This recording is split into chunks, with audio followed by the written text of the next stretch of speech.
I broke 3 world records but still had imposter syndrome, and if you're a small creator, you likely have it too. So here's how I overcame it. Firstly, recognize it's a selfish emotion. I remembered after breaking my first world record that I had these feelings of, I just got lucky, I don't deserve this. For that reason, I actually held off making a tutorial video teaching other people how to do the same on my channel for a while. But then I thought about it for a bit longer and realized there's literally no other higher external achievement I can get than being the best in the world, which made me realize all of these thoughts are just selfish thoughts in my head. Then I just made a tutorial video anyway, and then I got lots of positive feedback showing that I should have done this a long time ago.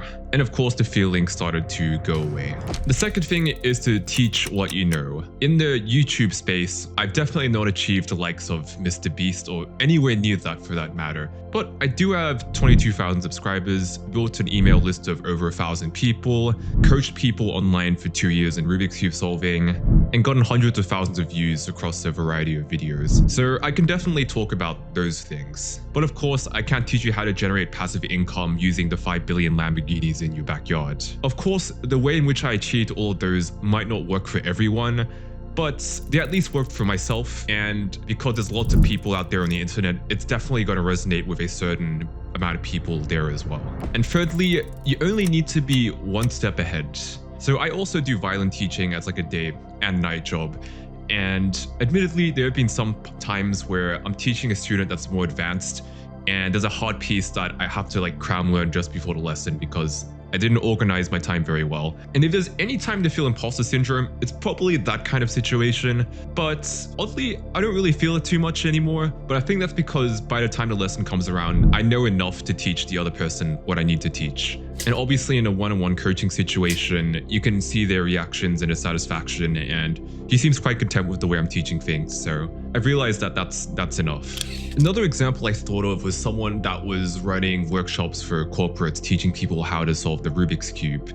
And even though this guy, from my knowledge, is only at a beginner level for solving the cube, which is around, say, a minute, I'm pretty certain he's making bank from doing all the workshop he's doing. And he doesn't need to learn anything more because his workshops are just for teaching people how to solve the cube using the beginner's method, because it's like a team building kind of thing.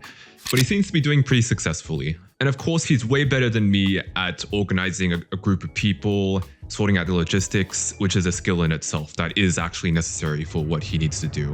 The fourth thing is to be confident in what you know and don't know. Once again, going back to my violin teaching, I once had a kid ask me, why does it rain? And I just sat there with my head buffering and I actually couldn't think of a solid answer. Like, I roughly knew about the whole precipitation, condensation, and what was it, evaporation thing from like high school. I think I did a rap song on it as well, but I kind of forgot how to really bring it together to explain it to a 6-year-old. But it was fine. I just said I don't know. And that's like not part of like the job I'm paid to do, so that's okay. Although I did look it up afterwards because it bothered me that I had some gaps in my brain for such a simple topic. But even within the violin teaching realm, there's certain things about the way the violin is made or certain Italian terms that I don't see very often. And if some student asks about those, I just say I don't know. I don't pretend. But of course, be confident in what you do know, which should be the main thing that you're teaching to other people. And the fifth thing is to be aware of your beginner's advantage.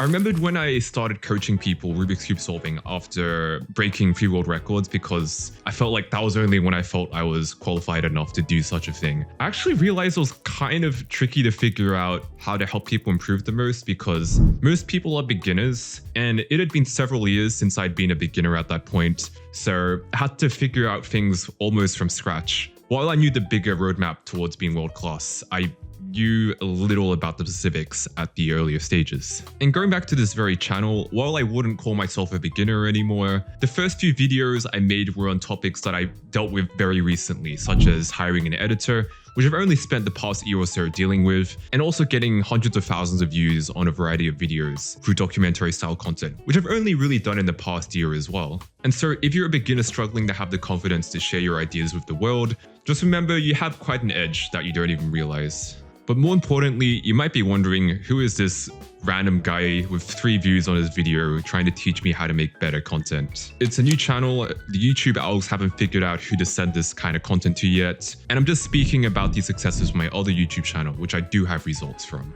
I'm also not trying to build a massive empire. I'm just helping small creators get more views and build an audience on YouTube. And if that's you, be sure to check out my free guide in the link in the description below.